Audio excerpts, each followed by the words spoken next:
Psalm 139, verse 1, a psalm of David, the king of Israel. O Lord, you have searched me and known me. You know when I sit down and when I rise up. You discern my thoughts from afar off. You search out my path and my lying down, and you're acquainted with all of my ways. Even before a word is on my tongue, behold, Lord, you know it altogether. You hem me in behind and before, and you lay your hand upon me. Such knowledge is too wonderful for me. It is so high, I can't attain it. Where shall I go from your spirit? Or where will I flee from your presence? If I ascend into heaven, you're there. If I make my bed in Sheol, which is a Hebrew word for the grave, it means underground. If I make my bed underground, you are there. If I take the wings of the morning, so if I take off early in the morning out onto the ocean, if I take the wings of the morning and dwell in the uttermost parts of the sea, even there your hand shall lead me, and your right hand shall hold me. If I say, surely the darkness will cover me, and the light about me will be night. Even the darkness is not dark to you, God. The night is as bright as the day, for darkness is as light with you. For you formed my inward parts. You knit me together in my mother's womb. I praise you, for I am fearfully and wonderfully made. Underline verse 14 if you're reading it on paper. I praise you, for I am fearfully and wonderfully made. Wonderful are your works. My soul knows it very well. My frame was not hidden from you when I was being made in secret, intricately woven in the depths of the earth. Your eyes saw my unformed substance. In your book were written, every one of them, the days that were formed for me, when as yet none of them were. Many of us live our lives feeling like God doesn't know us. Honestly, if I fell off the earth, I don't think God would even know I was missed. There's 7-ish billion people on the earth. And imagine if you're God having to keep track of 7 billion people. And not only 7 billion people, just people, but imagine you having to answer their prayers. Dealing with atheists who don't even believe you exist. Dealing with people who love you, who are having troubles. Dealing with all of these people that you love. And so sometimes the people like us on the earth feel like, God, there's no real way that you can even know who I am. How do you know what happens with me? How can you interact with me as one person out of 7 billion? I live in Temecula or Murrieta or Menifee or San Diego or the Vineyards. My life's kind of meaningless, honestly, if I'm going to be honest with you. It's just kind of meaningless. I go about my day, and I got my kids and my 2.5 children, and I take them to soccer, and I drive into Orange County every day for my somewhat meaningless job. I'm just kind of a drone. And the beauty of God is that not only does he know who you are, but he loves you as you are. He has built you for himself. You are not a random mutation or an overblown ape. You are a special creation of God, which is why we call it humanity, because God has built you special. There's nothing and no one like you. You are a one-off creation of God. No one has your DNA. No one will ever be you ever again. You hit this planet one time, and when you're gone, God will not build another you. You are so special that there is no one like you. In the history of humanity, God has never doubled you. That's how special you and I are. So let's look at it this morning. Number one, actually, we're going to say our verse together, our controller verse for our identity series. So let's say it together. Ready? Go. You are a chosen people, a royal priesthood, a holy nation, God's special possession, that you may declare the praises of him who called you out of darkness into his marvelous light. That is our foundational verse for this whole series. And today, we look at the fact that you are wonderfully made. No matter what you think you are in the mirror, God sees you differently. So let's look at it this morning. Number one, God knows who I am. God knows who I am. Amidst the blob of humanity, God knows who you are. You are not random to God. You are special to God. God knows who I am. Despite the complexity and enormity of the universe, humans are not just part of the creation, but they are God's crowning achievement. Humans are the only beings created in the image of God. So Genesis 1:26 and 27 tells the story of God building Adam from the dust. The reason when you and I die, we dissolve back into the earth is because originally our first father was actually created from the dust. And so God, in Genesis 1, builds Adam, and he is a human created from dust without life. But it says that God breathes his life into him and makes Adam a living creature. This building of Adam, our first father, was actually the very best creation of God. That Adam was like God. He was a replica, so to speak, of God. That we are not like God in divinity, but we have aspects of God that are unlike any other creature. The roaches, the apes, the whales, we are different than any other creature because we are moral. We have a justice system. We believe in forgiveness. There are things, aspects of humanity that are unlike any other creature because we are built in the image of God, not in the image of anything else. Even angels aren't created in the image of God. We are the only creatures that are created in the image of God, men and women. Nothing else is like us. There is nothing similar to humanity. Anywhere in the world, anywhere in the universe, anywhere outside of the universe, nothing like you. God has built men and women in his image, and that's what makes you ideally and special. There's nothing like you. Every person is known by God and searched. So Psalm 139, look at it. Verse 1, when David says this, "O Lord, you have what? You have searched me." The Hebrew word for searched, circle it, literally means to examine carefully and thoroughly. Now imagine God, say like you go to a doctor. Gosh, I got this spot on my arm, or my knee really hurts a lot. And the doctor examines you. We take x-rays. If you have a skin thing, they peel off some skin and they look at it under a microscope. That's the idea, is that God thoroughly examines you. He knows you from top to bottom, front to back. God knows you so thoroughly, watch this. Unlike your doctor that you go see at Rancho Springs or wherever, unlike that guy or lady, God knows your thoughts, which aren't even physical. God knows your motivations behind your actions, which no one can know. God knows, watch this, ready? I'm going to say a word, and I don't even know what it's going to be, and God already knows I'm going to say it. Everybody ready? God already knew I was going to say that. And I didn't even pre-plan it. I didn't even say it in the first service. God already knew I was going to say it in the second service. God knows me that thoroughly. He knows my days. He knows when I'm going to die before I even do. He knew I was going to be born, and I didn't even know I was going to be born. He knew me pre-birth. He'll know me post-death. He knows me in time, space, history right now. And when David says, "You have searched me and known me," that literally means God knows every part of me, even things that aren't physical, which is a region of reality belonging only to God. That's how well God knows you. Now that might scare you because God knows even your motivations. That's both comforting and scary, right? You're like, God really knows me. And then you're like, God really knows me. That's a little sketchy. Yep. But and I want to make this point. God knows who you are. You're not a random person. God knows you.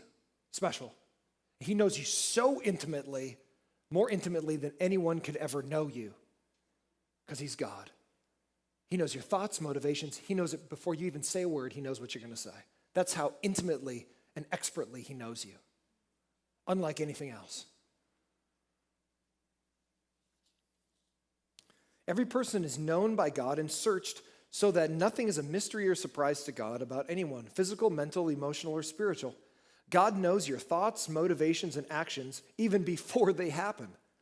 God's intimate knowledge of every person is so complete, he knows the number of hairs on their head. So in Luke 12:7, Jesus is talking about the fact that God takes care of you so well. Hey, he knows the hairs on your head.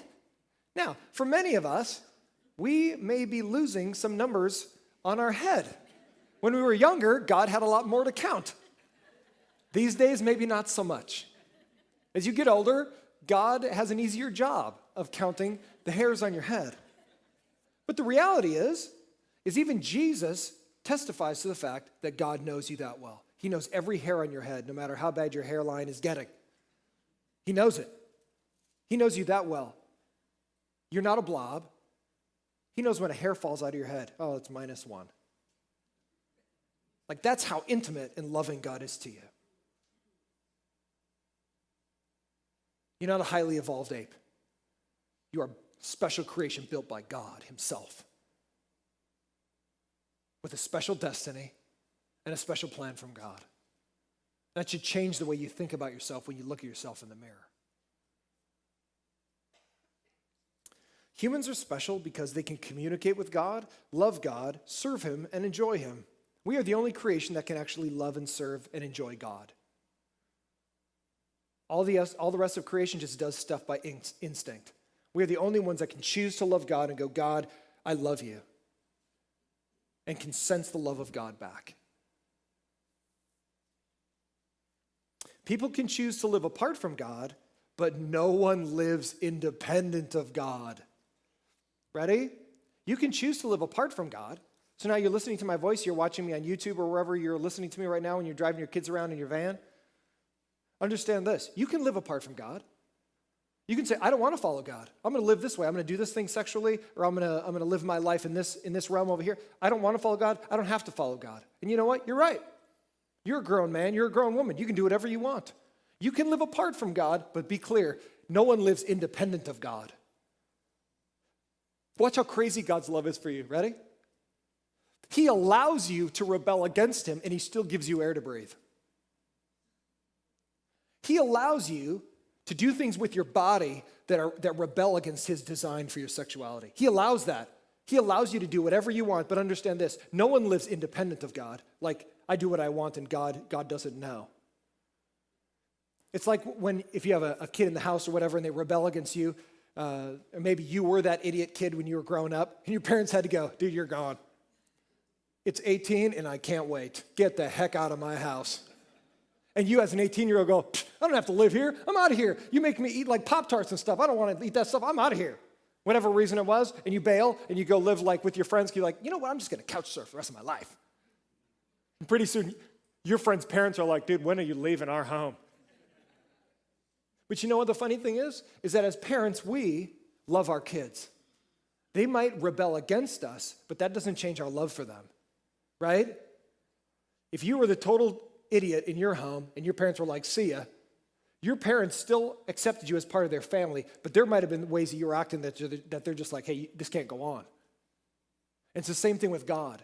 God loves you so much, and his love never changes for you, that even when you rebel, you live apart from God, that doesn't change his authority still over your life. No one lives independent of God, no matter how they act. So you can live apart, but you're still part of the family that God knows. Everybody with me? No matter how you act, it doesn't mean, oh, I'm living independent of God now. No, no one does. Because God knows all things and controls all things, though he allows us independence in a certain vein of our life. Number one, God knows who I am. God knows you, and God loves you. Number two, God knows where I am. Some of us sometimes don't know where we are. That's why we have to have GPS on our phones. But God never needs a GPS. God knows where you are every day, all day long. We might get lost, but to God, we are never lost. God has total and complete knowledge of the universe as a whole, all the way down to the subatomic level. So even quarks, which make up, they didn't even know. So back in Darwin's day, when he wrote Origin of Species in the mid-1800s, inside of his book, he wrote in there that the cell, which they couldn't see inside of yet, he said it was an albuminous blob. Like inside the cell, there's really nothing. It's like the building blocks of life, but there's nothing really inside of there. Well, all of a sudden, we look inside the cell today, and we see DNA, chromosomes. We see a whole factory inside of the cell of your body. It's an amazing handiwork building of God that no one could have ever seen until they were able to look inside the cell. It was hidden for all of history until we were able to look inside of it. And then look inside the cell and they go, this is unbelievable. DNA is built out of chemical alphabets. Like, who puts this stuff inside here? It's like somebody rammed a book inside each one of your cells and go, here, read this. It's unbelievable how God built your body. But God knows you so intimately that we might think, okay, so God has knowledge of everything, but does God care about where I live? Actually, he does. Watch this. Like fish in the ocean, because God's Spirit fills the universe, no one can escape him. They just move around inside of him.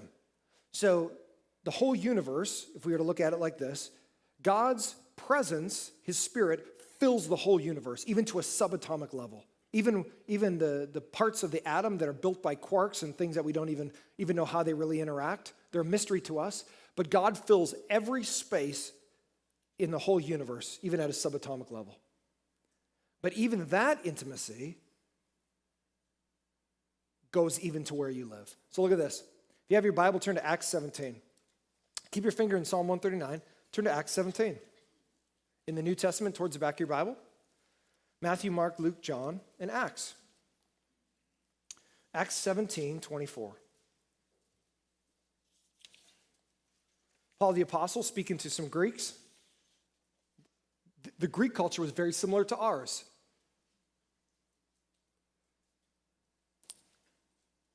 You had to prove stuff scientifically to them. And so, my dad was a biologist, which is why I love science. And the funny part is that science and God have been like divorced, like, oh, you can't have faith and believe in science. Well, science is just observation. All we're doing is observing what God's already built. Science actually exalts God because creation screams creator, and complexity screams a complex builder. The more complex something is, the more it screams something built this. And when you look from cellular level to a cosmic level, you just go, this is unbelievable. There's got to be a builder of all these things. And watch how amazingly God has directed your path individually. Look at this. Acts 17, verse 24. Paul speaking to the Greeks says this, then God who made the world, and everything in it, being Lord of heaven and earth, does not live in temples made by man. So God doesn't live in a cathedral or a temple or a church or a building. God fills the whole universe. Verse 25, nor is he served by human hands as though he needs anything, since he himself gives to all mankind what? Life. Life comes from God. And what? Breath. You know what's wild? Is the breath you take is allowed by God. The one that you just took that you didn't even think about, God's allowed that to you. We think, oh, it's atmospheric pressure pressing into my lungs. Nope. God allows you. He has physics that control the universe. He's built it that way. But he himself allows you to breathe. If he didn't want you to breathe, he'd just go, hit. God has total, complete control. Your breath is not guaranteed to you. It's gracefully given to you every day, all day long by God himself. Life and breath and everything that he made from one man, so Adam that I just got done talking about, we all come from one man, Adam, and his wife Eve. Every nation of mankind to live on the face of the earth, God has determined the allotted periods, so the amount of time people live and where they are, and the boundaries of where? Their dwelling place or where they live. So think about this. You live where you live now because why? Your family is there. Your job moved you here. But guess what? God is the reason you live where you live. The reason you live where you live right now, even physically, whether you even want to live there or not, God has placed you there. There was some reason you ended up living where you're at. Maybe it was through circumstances you never wanted. Dad left, your husband bailed on everybody, so everybody had to move into an apartment or whatever, or the whole family, like myself. 4 years ago, I didn't even know Temecula existed. On my way to San Diego, I'd stop at the gas station, the Circle K, fill up. I remember looking around the duck pond going, that is the weirdest thing I've ever seen. They got like a duck pond. This is a weird spot. Fill. I'm out of here. Back on the 15. Guess what? 4 years later, I'm living in Temecula. And you want to know why? 4 years ago, I was living in the Claremont area, totally happy. Planted a church. Things were going fantastic. Couldn't have been happier. Didn't even know Temecula even was a place. Through God orchestrating different things that I never could have done on my own, I end up here. I drag my whole family to Temecula. My whole family line changes because God orchestrated me to be here. My son, who's 16, going to high school in this area, now all of his memories will be of this place. I changed our family history. But guess what? It wasn't me that did it. God orchestrated me to be here. 4 years ago, this church was 140 people in one service. And now God has done amazing things here. And it's been the greatest blessing of my life to be a part of it. But guess what? I didn't choose to come here. I didn't go, you know what? I really need to get to Temecula and go to a church that's kind of down in a hole. And it kind of looks like, with buildings that kind of look like a Greyhound depot or whatever. Never in my mind did I go, that sounds awesome. I didn't even think about it. Didn't even go through my mind. But you know what? God knew. And God orchestrated this moment for us to be together.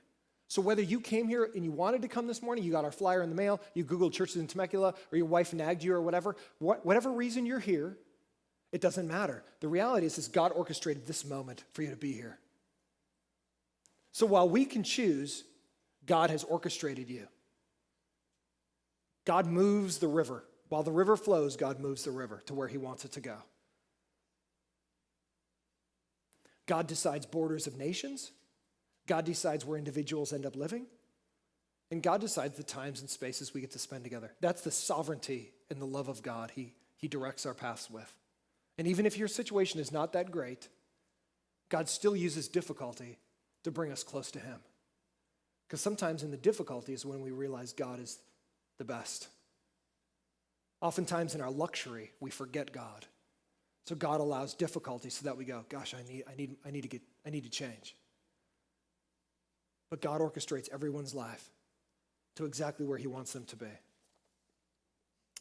Though believers may feel lost, when they trust God, they always end up in the right place. So let me illustrate it for you like this.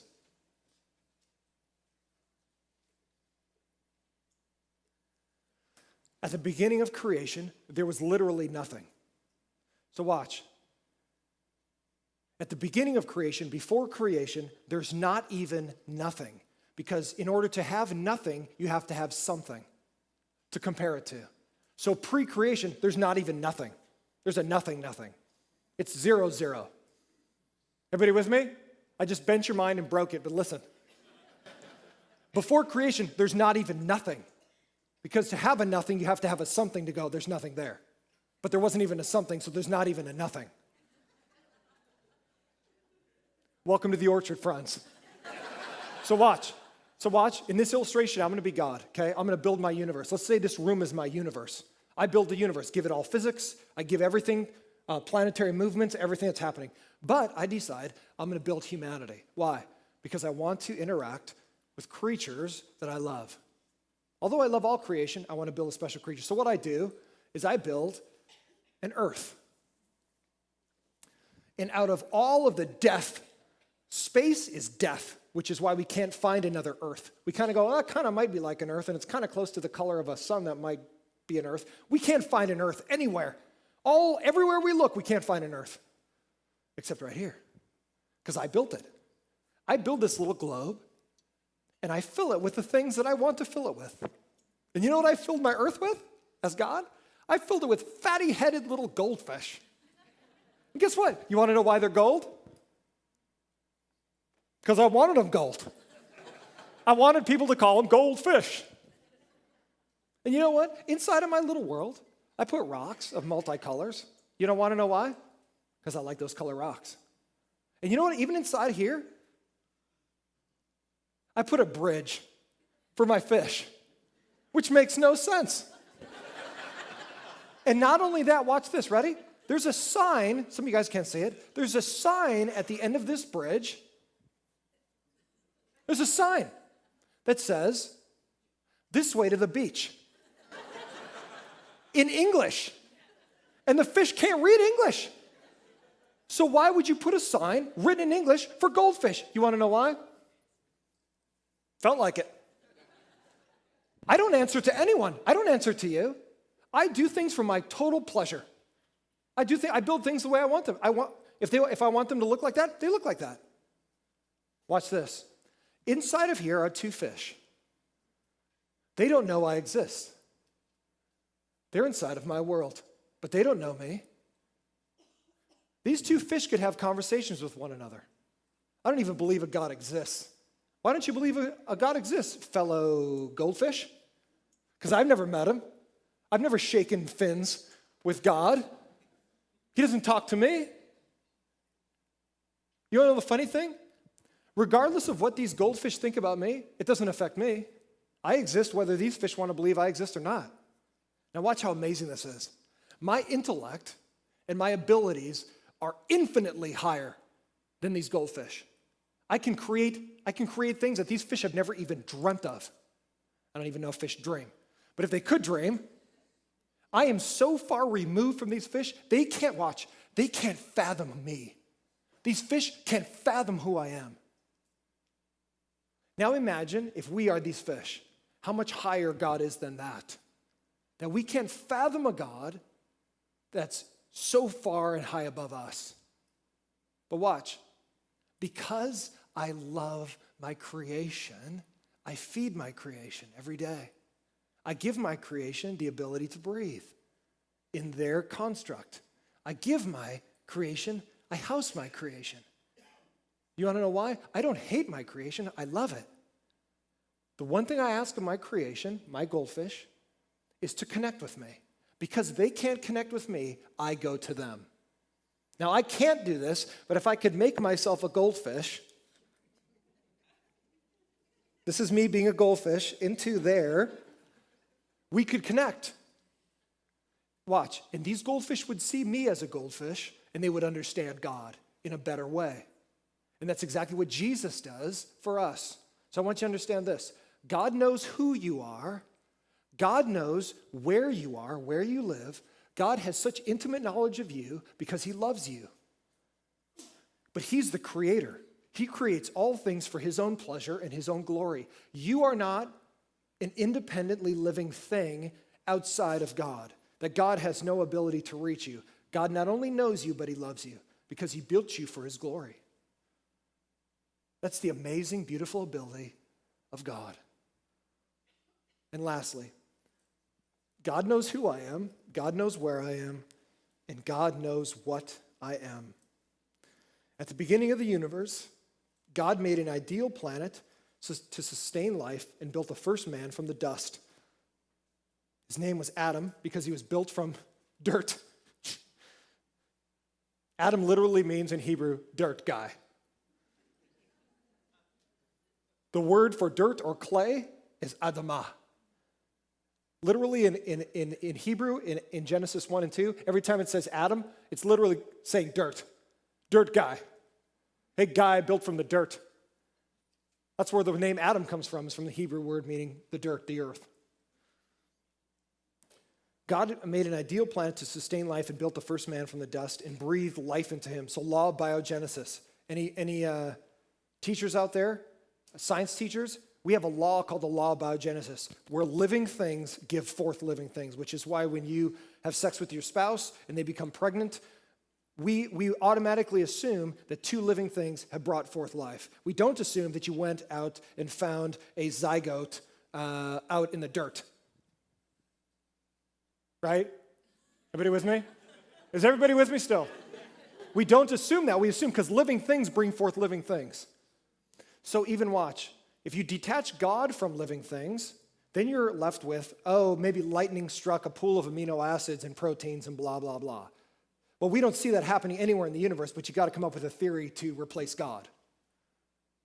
But the reality is we don't see lightning striking amino acids and life coming to, you want to know why? Because it goes against the law of biogenesis, which is a secular law of science, which means that a living thing can only bring forth living things, which is why life doesn't pop out of rocks. Everybody with me? I know it might hurt your feelings, but listen. The living eternal God brings forth temporary living humanity. That's why a living being brings forth life. God, the eternal living being, brings forth temporary Adam, me and you. God knows what I am. God has built the human body fearfully, and you see that in Psalm 139, I am fearfully and wonderfully made, as an unduplicatable piece of masterwork, crafted with 12 separate yet interdependent systems. You want to know what's crazy? Inside of your stomach right now, so it's growling, right? And you're like, I wish this guy would get done because it's about lunchtime. Listen, you want to know what's crazy? I'm going to give you something totally applicable when you leave this place, along with finery to wear. Listen to this. When you leave and eat, you are built with hydrochloric acid. You know what hydrochloric acid is? It's an acid that destroys things. If you were to grab some hydrochloric acid from Home Depot and start chugging it, you will die. You know what's odd? Hydrochloric acid naturally is built into your stomach. Hydrochloric acid dissolves steel. Why then does the hydrochloric acid that dissolves my food not just burn right through? Because our stomach is built with a special lining that protects your stomach from the hydrochloric acid built inside of it from dissolving through your body. But you were born, when the sperm and the egg got together, there was two little cells and went, and the cells don't go cell. You know what's wild? Is you're built from the moment of conception to have 12 to 13 separate systems that can't live independent of one another. There's not a stomach laying on the ground going, I'm just going to live by myself. Nope. Brain doesn't go, I'm over here. I'm tapping out. I don't want to live with that guy's body anymore. I'm over here. Nope. We have 12 systems that independently they can't survive. But God has built your body so fantastically and miraculously that all these cells become their different systems by themselves. And I close with this. Ready? When you cut your skin, your body self-designed to repair itself. A gel forms in your cut. It coagulates and protects you from bleeding out. You didn't design yourself. You didn't say, I need to keep myself alive. How am I going to do that? You didn't come up with your own systems. God built every single cell, which is about 40 to 50 trillion cells, individually. All your cells fight to keep you alive. All your systems do their job so that you can survive. And you know who built you like that? God built you like that. There's no way you can evolve separate systems to work interdependently together. You can't evolve that because the hydrochloric acid, you just eat through everything. If that would have developed first, it would have eaten you. But you're built from top to bottom, front to back, special by God. He built you special. You were in the mind of God before you were even born. God loves you so much, you're not a random blob. You are a special creation of God, built to glorify Him. So the next time you look in the mirror or when you go eat a burger in about an hour, remember, the reason you can breathe is from God. The reason your system works and your stomach goes, tasty burger, is because God built you to enjoy life. You are fearfully and wonderfully made. There's no one like you because God built you special.